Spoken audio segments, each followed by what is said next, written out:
as we cultivate this meditation on loving kindness,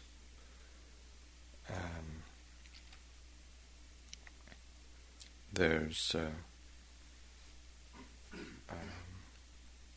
say a variety of formulations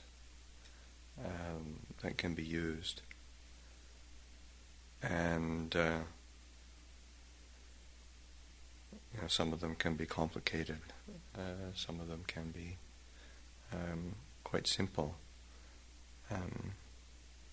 but I think what is most important is to recognize how it works, how it affects one, in that what is it that feels, resonates and helps to bring into being a feeling of loving kindness, or perception of loving kindness, of a sense of friendliness, a quality of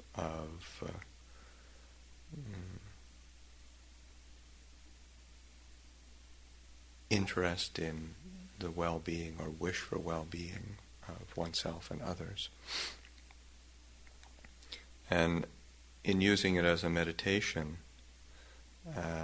the use of words and phrases are helpful ways of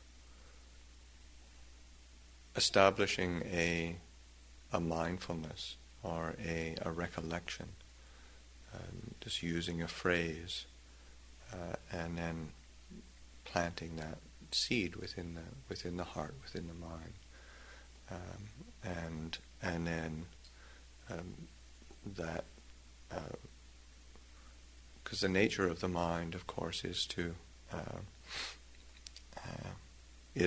think, proliferate, come up with different thoughts and phrases,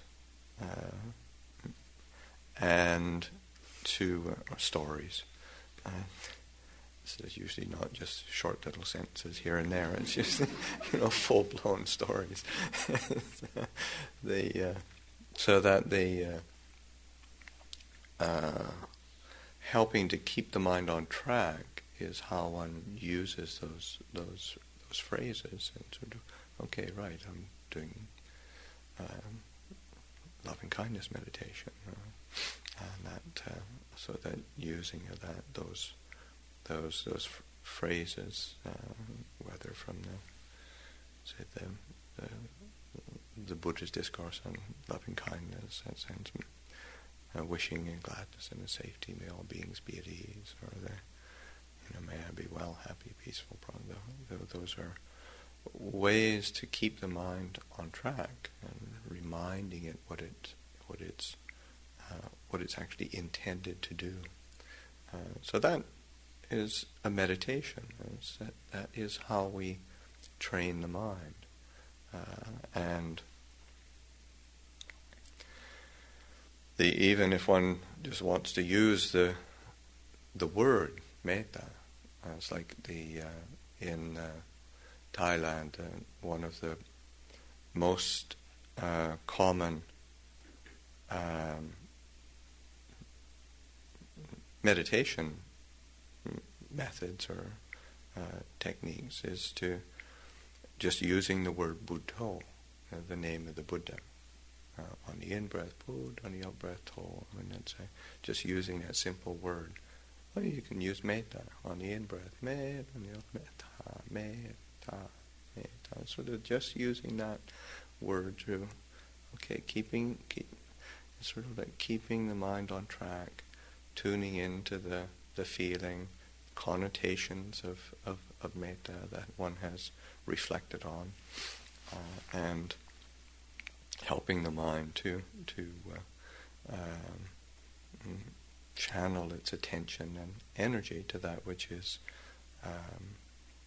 has an emotional tone of well-wishing and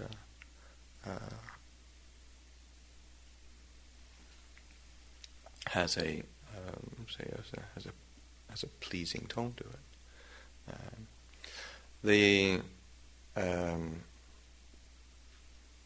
As in meditation, the metta meditations have a very useful function of providing a sense of kind of like emotional moisture, in the sense of you think of anicca dukkha anatta, anicca dukkha anatta, anicca dukkha anatta, anicca dukkha anatta.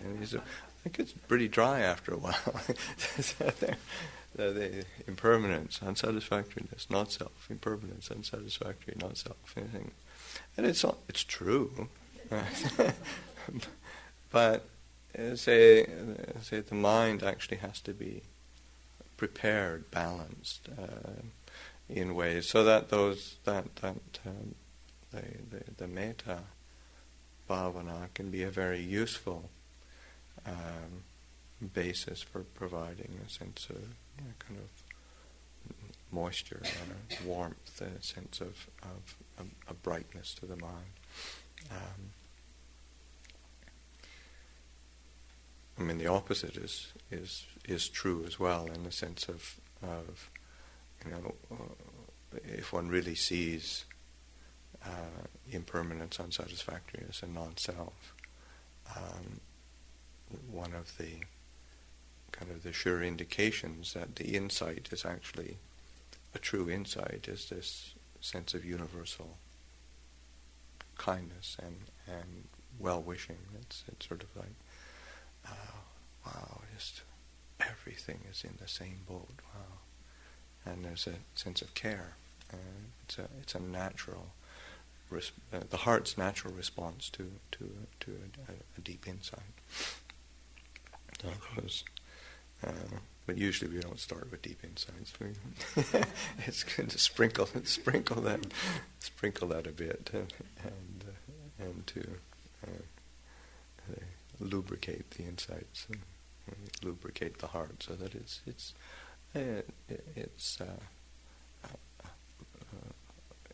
ready, or it's ripe. It's able to respond. And also in practice, as we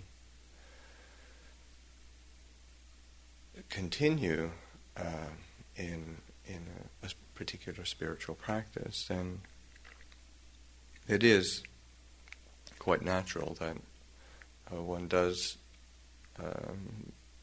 become, say, inured or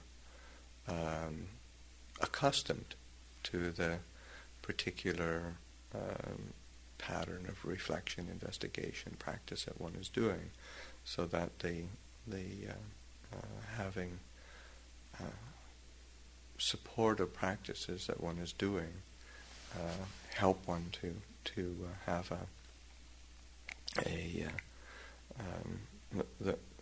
it creates a broad base for one's practice and one's insight to continue to so that one has the sort of the energy for practice.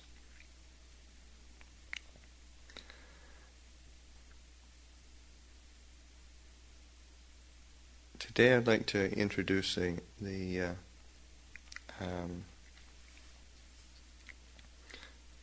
as a meditation, it's a chant that is labeled Reflections on Universal Well-Being, which are actually a Brahma Vihara, say all four Brahma Viharas, but almost a half of it is specifically about metta, loving kindness.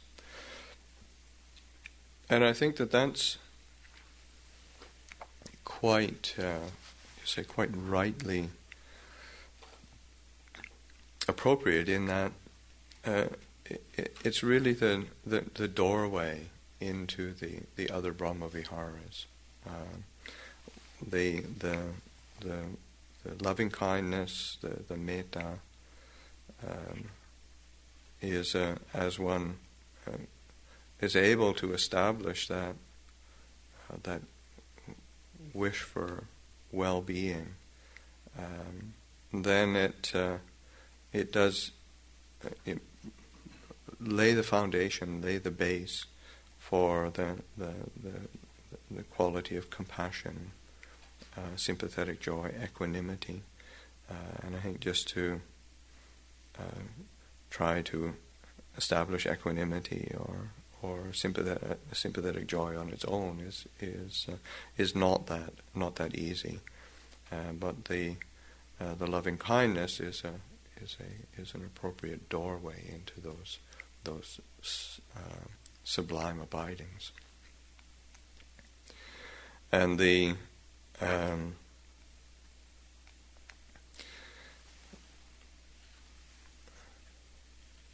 chant begins with just a very direct statement of, in Pali it's ahang sukhito homi, which is may I be happy, and of course if you're chanting that, it falls a bit flat. You start, may I be happy, and then it's kind of fall. Whereas you begin a chant, may I abide in well-being. I mean, it's kind of nice, to chant. Whereas, it's so that may I be happy is a very precise translation of that ahang sukhito homi, but I think they've taken a bit of poetic license in order to make it a bit more chantable,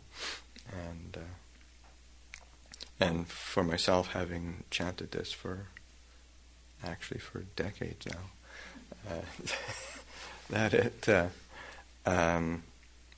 that's what comes to mind when I think of that, and then when I use it as a meditation,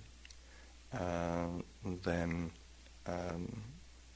it comes out as a chant. It's hard for me to just sort of say it, and it's a very beautiful chant.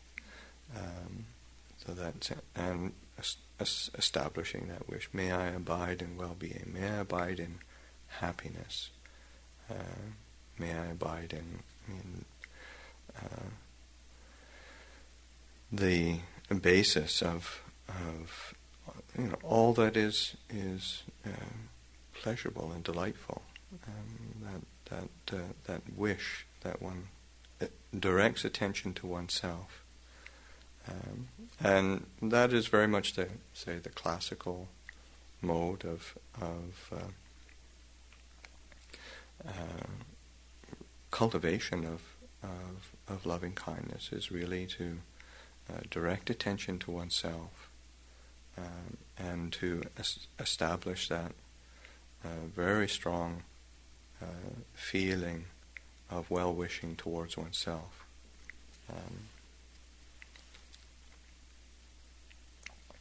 There's in the scriptures, there's a very lovely exchange that it was between King Pasenadi and Queen Malika, who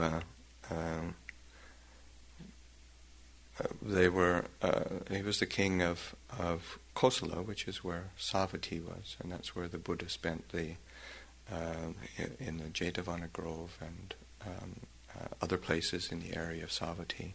He spent the majority of his, I think he was 27 years as a residence in Savatthi and rains residences in Savatthi.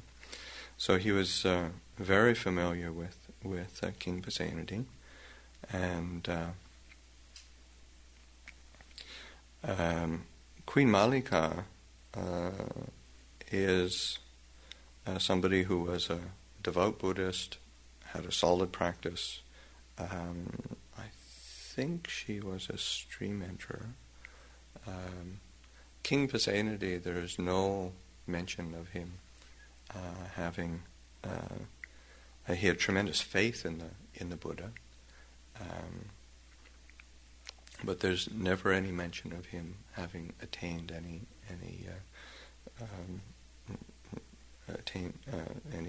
levels of liberation. And anyway, they're in the palace, and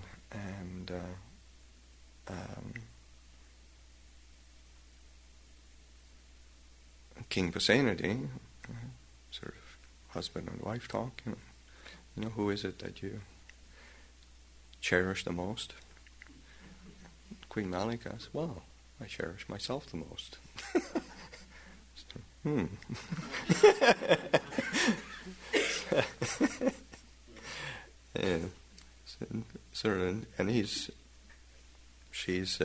And he always takes her lead. I mean, she's really he's both tremendous love and respect for her. So he said, well, must be something to this. He goes to the Buddha and recounts the conversation, and the Buddha says, well, that is how it should be, and that is actually how it is in reality. And it's when we really cherish ourselves fully, honor ourselves fully, that's when we can really look after and cherish others. Yes, we really need to have that foundation. It isn't a sort of a selfish obsession with me, but it's in reality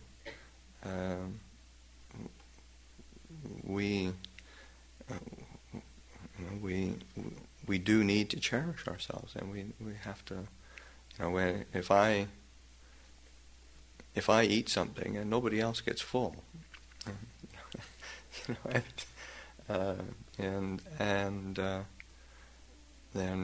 and so that we relate to ourselves for it just on a cellular level, so that on an emotional level we need to attend to ourselves in ways that are appropriate and skillful.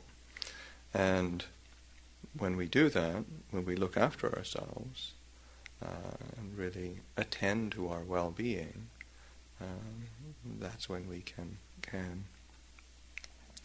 be a refuge for others and be somebody who is really there for others, because as human beings we're not all that different.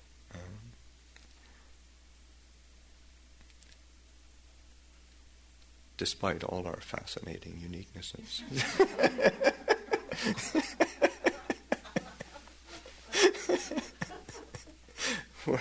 We're not really very different. So that when we really tune in and understand ourselves, then we can really be present for others,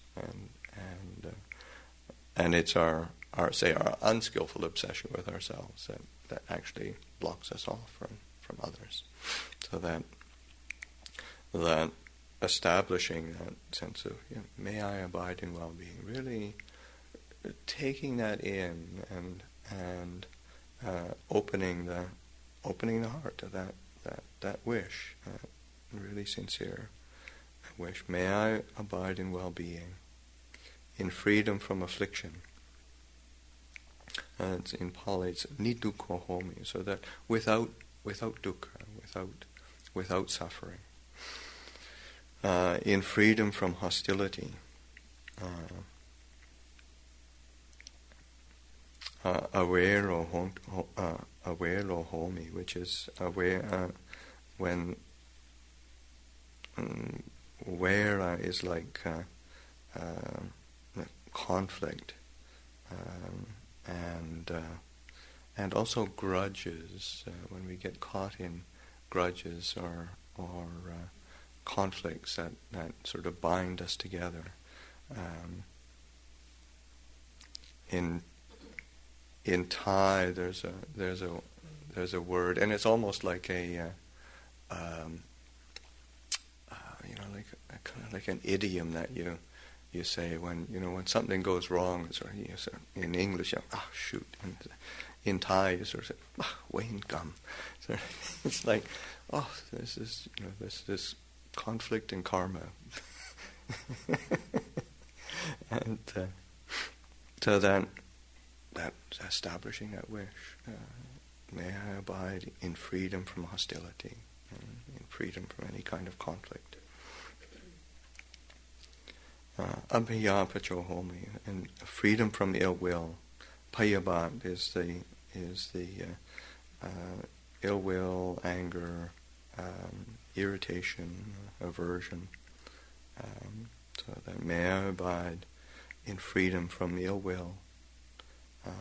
Aniko homi, in freedom from anxiety, just that anxiety, worry, fear, just establishing that wish. May I abide in freedom from anxiety. And then sukhiyathanang pariharami, atta, sort of the me, self.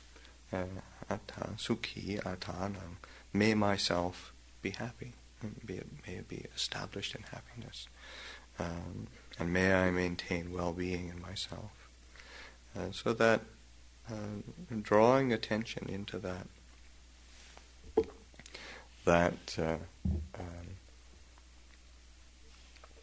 that wish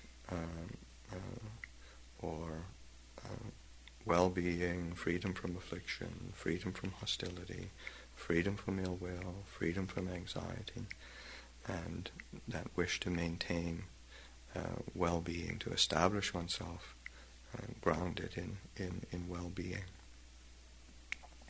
And as one develops that as a meditation, just going through those phrases, and one can repeat that many, many times until it feels like it's solid, and one feels grounded in that wish for that well-wishing toward oneself. And then to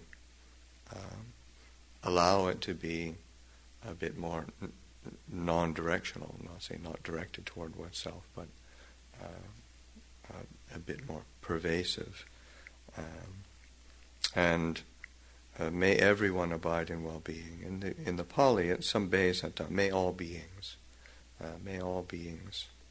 abide in well-being. May all beings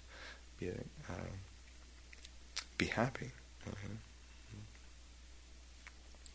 And those similar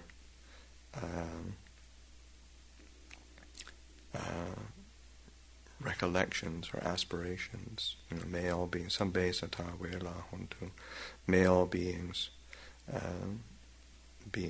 abide in freedom from hostility. And may all beings, may everyone abide in freedom from ill will. May all beings abide in freedom from anxiety. Those feelings of fear, worry, anxiety, that's part of the not just the human condition, the actual condition of having a life force, whether it's a human being or a mammal or an insect. Since as soon as you have a life force, then you're protecting it. It's like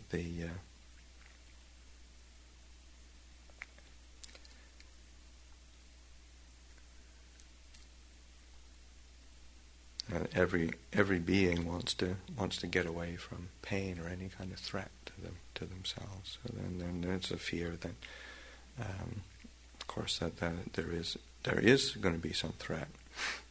And that's like living in the forest. The animals, they're constantly attuned to danger. It's like see that in say Abhayagiri, which is a big forest, and lots of animals there, and they're it's like the deer. They don't have any physical means of or clear physical means of aggression, but they got big ears, and they're listening. They're anxious. They're keeping they got big eyes. They're keeping their eyes. They're on the lookout for anything that might be a bit threatening. Their ears are constantly scanning, and there's anxiety there. And sort of that's the nature of being born into a physical body, is that you're vulnerable. And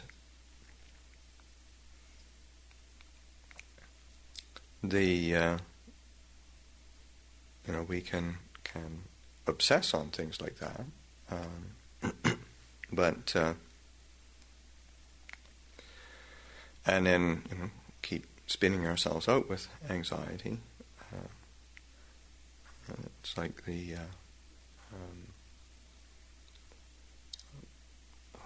there's a book by a scientist, Robert Sapolsky, as why zebras don't get ulcers, and it's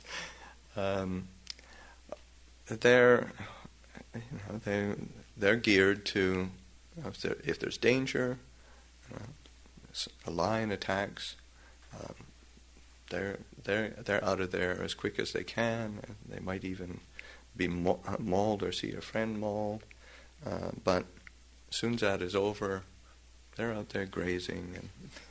And human beings, on the other hand, are constantly planning about the next perceived threat, which may or may not happen. And we end up with ulcers. So I say a response that serves one well in certain circumstances, when it's applied across the board, doesn't really doesn't serve us well. So that dwelling in anxiety is say exceedingly uncomfortable.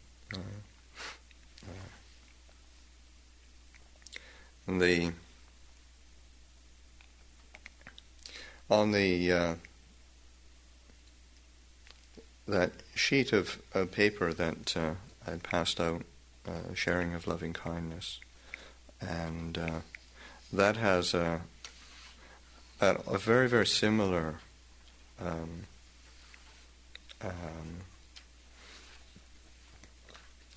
formulation, a bit of a twist, which is very nice, but it uses those same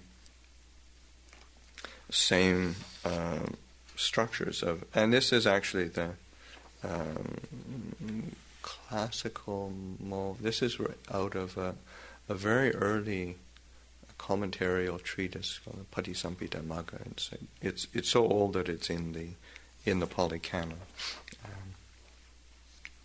and these are the formulation for the one of their ways of cultivation of loving kindness.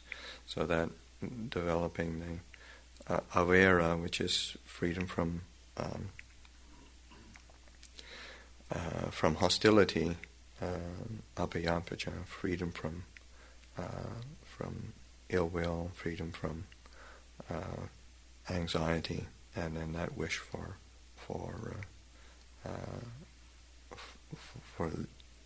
happiness. So that as one cultivates these feelings, this recitation and recollection, cultivating the feeling in the sense that, may I be well, happy, and peaceful. and just as I wish to be well, happy, and peaceful, may all beings be well, happy, and peaceful. That is a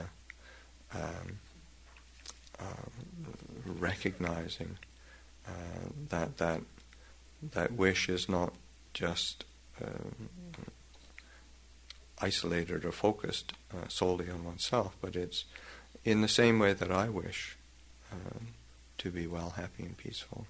May all beings experience that. May I be free from animosity, as I wish to be free from animosity. May all beings. And may I be free from any kind of suffering, and as I wish to. So those are, may I live in peace and happiness, as I wish to live in peace and happiness. May all beings live in peace and happiness. So those are, helpful phrases that are structures, and sometimes it's helpful just to get knowledgeable about the Pali, the scriptural language, because sometimes our own English language has we have a whole backlog of associations and sort of habit patterns of thought or reaction, and then to be able to see, say because particularly for the Pali language, and not just about these phrases, but as one delves into Buddhism, the only function that the Pali language has performed over the last 2,300 years or something is to maintain the discourses of the Buddha, so that it's a technical language, and the Buddha probably spoke a language very similar to that. There's always controversy as exactly how but there's Pali is a sort of a mid-Indian ancient dialect, and the scriptures were written down in that, and so that even if it wasn't maybe exactly what the Buddha spoke at that time, it's very, very close, and its only function has been to pass on the words of the Buddha, the scriptures and the teachings, so that it's a technical language that is geared to spiritual themes. So that just as we've been mentioning I've been mentioning the last couple of days, I say just like kusala and akusala, that is it's a technical term that points to a particular state of mind that is wholesome, beneficial, skillful, or its opposite, and then it has particular parameters, or say even though we say like tanha, it's a specific desire that is rooted in greed, hatred, and delusion, and a non-recognition of the way things truly are. But it's a very when the Buddha says tanha is the source of suffering, he's not saying desire as a generic term is the source of suffering. It's a specific form of desire, so that it's helpful to sometimes as an exercise to familiarize oneself with some of the basic terms, and then things start to leap out at one.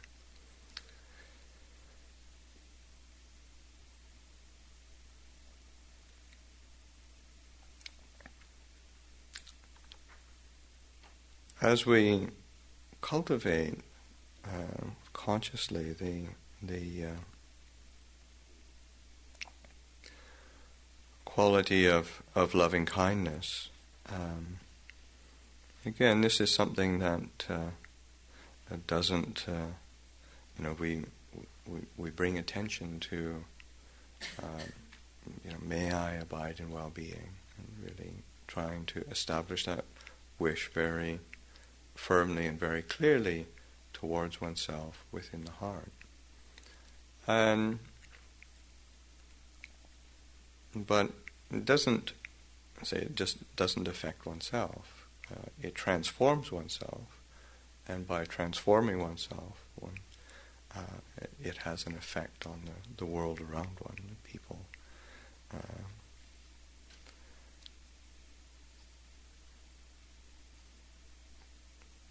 Just by having a week of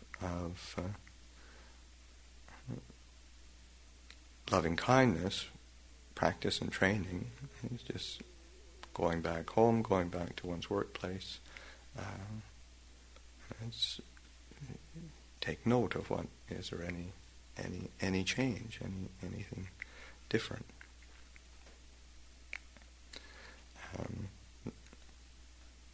Or do you get somebody says, "Well, you've come back from a week of loving kindness." Phew.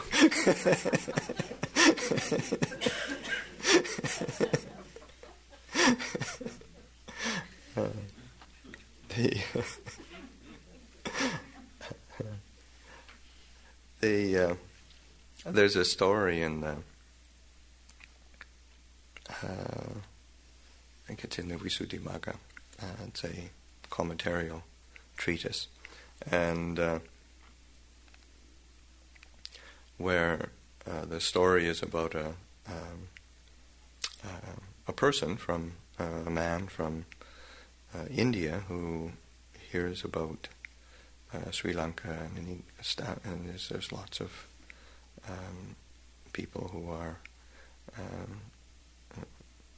practicing, and Buddhism is flourishing, because this is in a time of almost 1,000 years after the Buddha passed away. So there's big changes happening in India at that time. So then Sri Lanka is flourishing at that time in terms of Buddhism, and he has the intention to take ordination. So he gives up his business and takes leave of his family and travels to Sri Lanka, takes ordination, and he's interested in sort of the loving kindness meditation. So he gets instruction, and he goes to live in a place where there's many meditators living there, and many of them practicing loving kindness meditation. And he goes there, and he's living in a particular hut in the forest, surrounded by a bit of sort of nice grove of trees, and he's very assiduous in his cultivation of the loving kindness meditations. And he's practices diligently for 4 or 5 months, and then this sort of wish comes into his mind, and so, well, maybe I'll go off to some other monastery and practice with such and such a teacher. And with that formulation of this wish, then he hears this sobbing outside of his dwelling place. So he goes out, and then there's this deity. lives in a sort of big tree nearby. So what's wrong? He said, well, I've just realized you've just had the thought that you want to leave, and that just makes me sad. And while you've been here practicing loving kindness, and it's just, I've been happy, and then all of the beings around here are being happy. And if you leave, then all the sort of the other devas and other non-human beings are just going to keep on, go back to arguing and quarreling like they used to do. Says, while you've been here practicing, and it's just everything's been peaceful, and so he said, okay, well, I'll stay for longer. He didn't want to upset them, so he continues with his practice. And of course, in good Buddhist fashion, it happens 3 times, and and finally he gives up his determination to go anywhere and stays there and attains enlightenment, which is always what happens in the stories.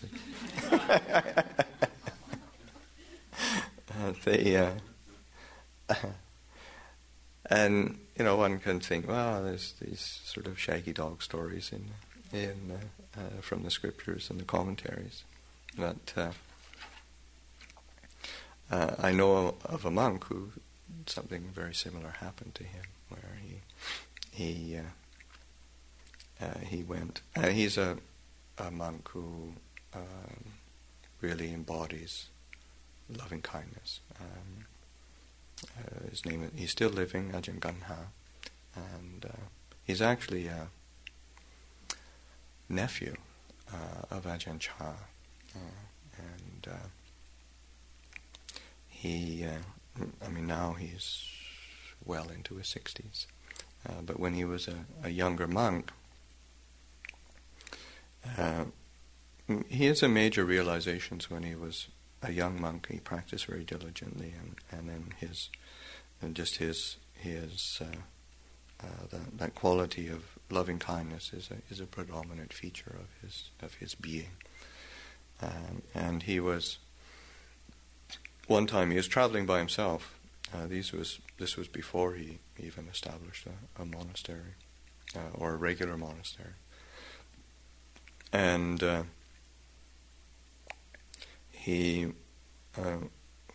this was along the border of Burma, and it's an area of big expanses of jungle. But it was also an area in that time where there was a lot of insurgents living, and anyway, he was walking through the jungle, and he walked into this large encampment of communist insurgents, and they immediately sort of surrounded him with weapons and asked him, tried to question him, grill him. How did he get in? They thought he was a government spy because he was able to, because the whole area was mined around their encampment. So he'd been able to walk through the minefields, and they held him there for, I can't remember how long it was, quite some time, and continued to question him, but they warmed up to him, and certainly looked after him in terms of feeding him and that. And then after some time, then they were convinced of that. Yeah, this is a genuine monk. He's not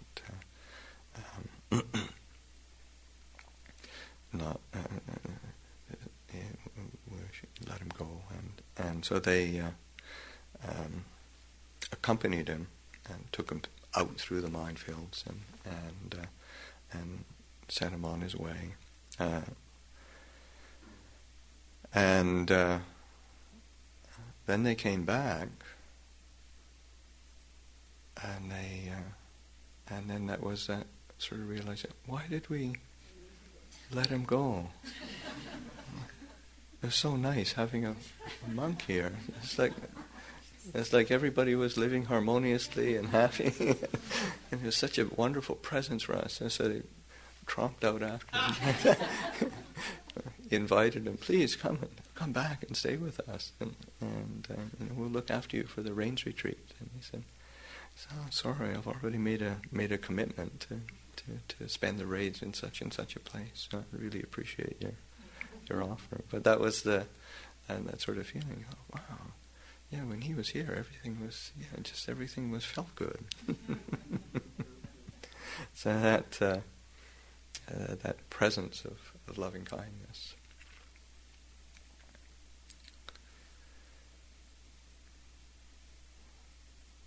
Okay, let's take some time to just sit and then use these phrases, this particular structure.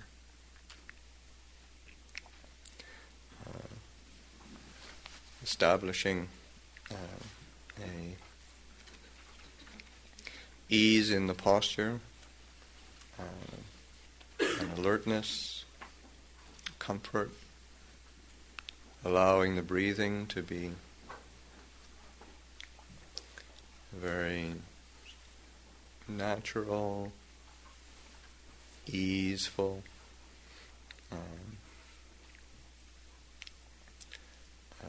relaxing any kind of tension.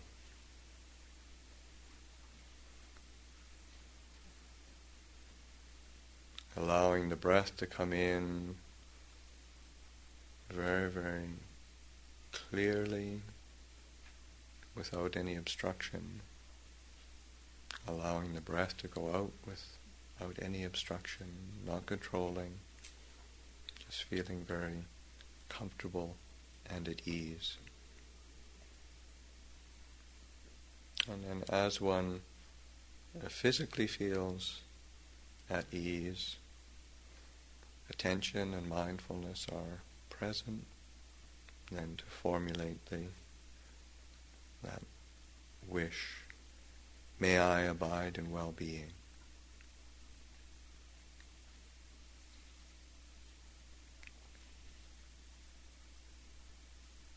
Allowing the breath to come in, the breath to go out, allowing the heart to resonate around that very sincere wish.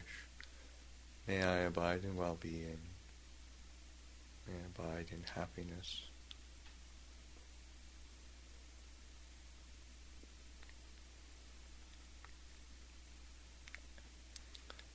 May I abide in freedom from affliction. Just to allow that to resonate through the body and the mind.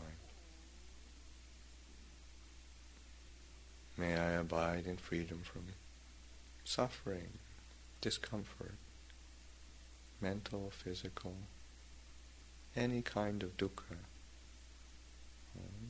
Just to establish that wish toward oneself, that sense of cherishing oneself with that sincere wish, freedom from anything that's afflicting, obstructing. Allowing that wish to be an energy within the body and within the mind. Allow that energy to flow through the whole body, permeating the whole body, the whole mind. That sincere wish for happiness, freedom from suffering.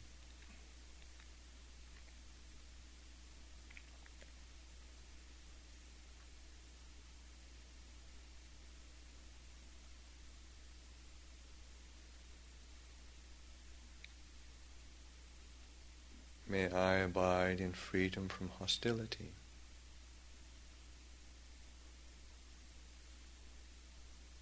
Allowing the mind to relinquish and release any kind of hostile intention, aversive intention, negative intention toward oneself, towards others. Because the first person who is harmed when we formulate a intention of hostility or aversion is ourselves. We're the first person to feel it.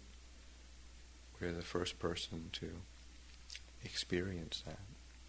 And it is painful. Being able to release and relinquish with that very clear intention or that clear wish. May I abide in freedom from hostility.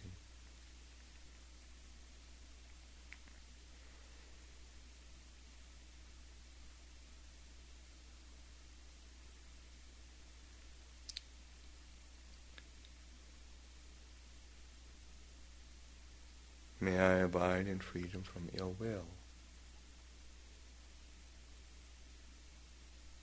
Again, not setting up any kind of contention, conflict, putting it all down and directing that wish and feeling and aspiration for well-being toward oneself.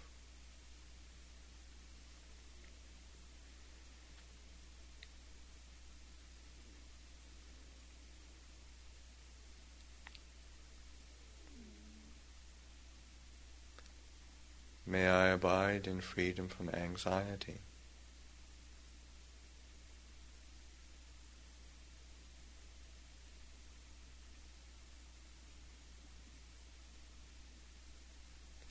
Recognizing the inevitable tendency toward fear, worry, concern,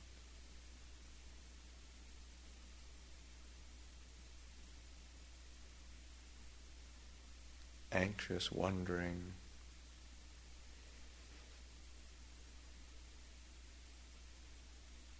but setting that intention, setting that wish,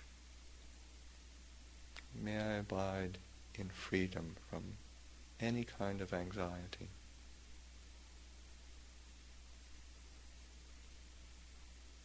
And recognizing, it would be a very different world to approach one's own perception of oneself and the world around one, if there were freedom from that anxiety, fear.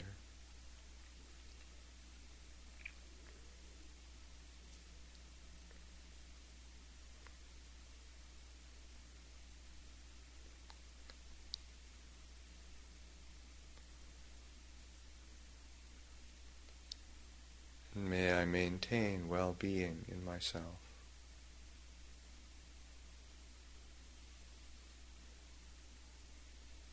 Start returning to the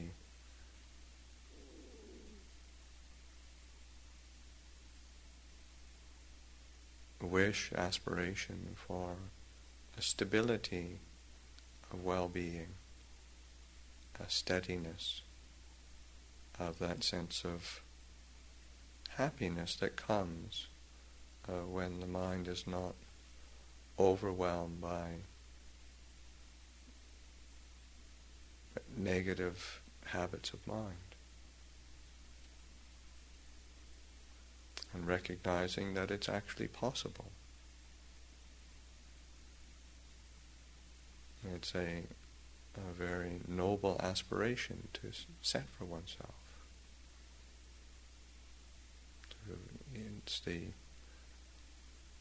holding oneself dear, cherishing oneself in an appropriate way.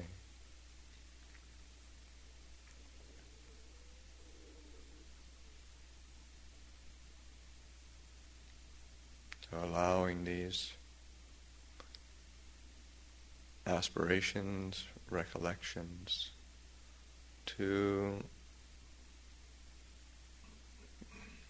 permeate, pervade the body and the mind, this well-wishing, this loving kindness, this friendliness.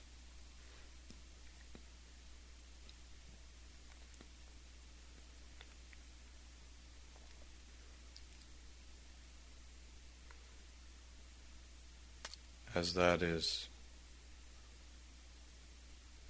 increasingly well established, feel stable, to allow the focus to be broader, expanding the focus so that it encompasses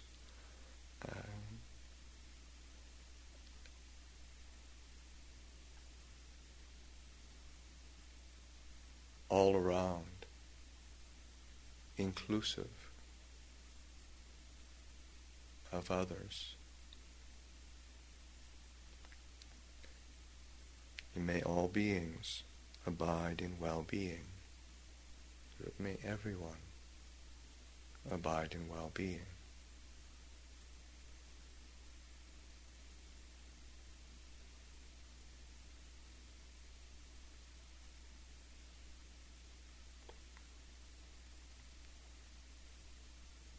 May everyone abide in freedom from hostility.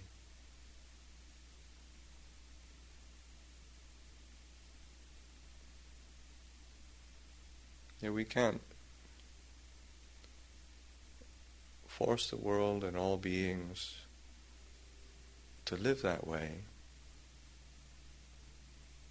but we can have the aspiration. We can have that wish. We can perceive the benefit.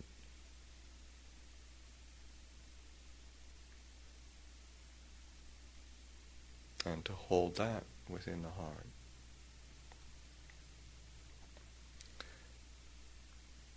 May everyone abide in freedom from ill will.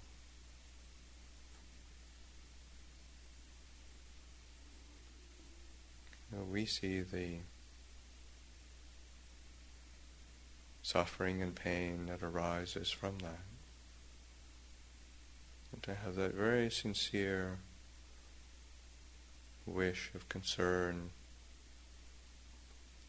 of compassion, of friendliness, of care, of wishing for all beings. May everyone abide in freedom from ill will.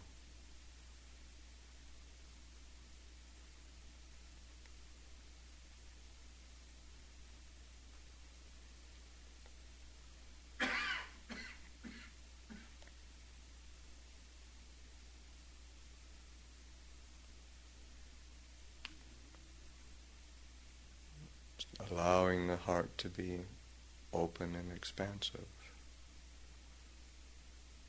May everyone abide in freedom from anxiety.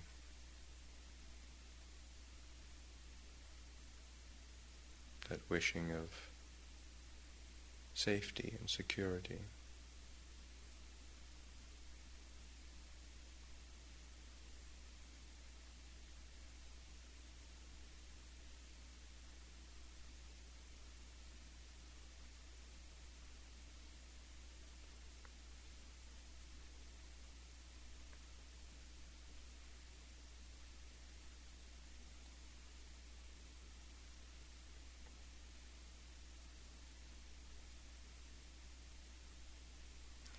Beings, may everyone maintain well-being in themselves.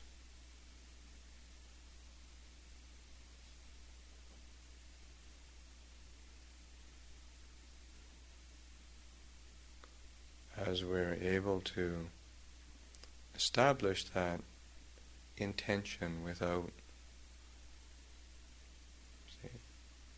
division within the mind, not separating anybody out into us and them, my group and that group, just that expansive wish, expansive aspiration.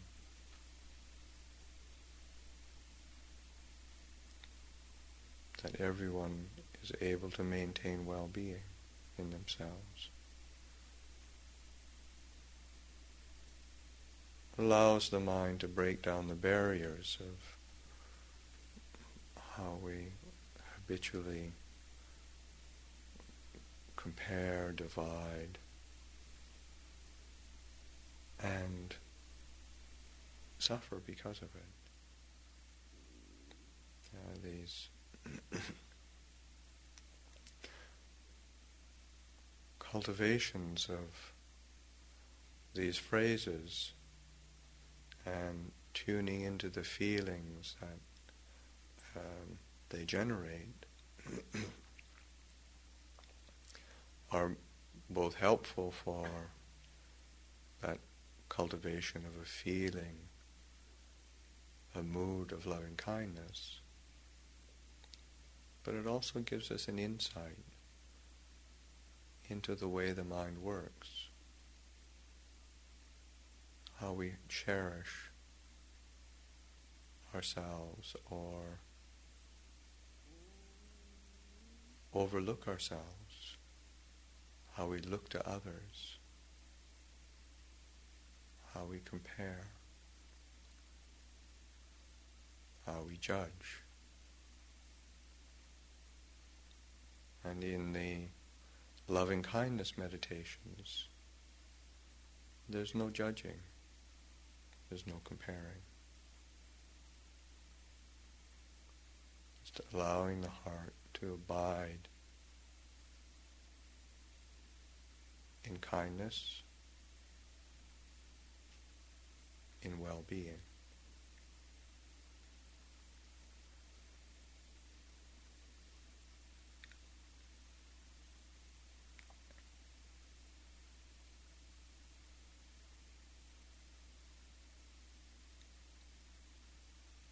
So we can just take this time to sit for a bit longer.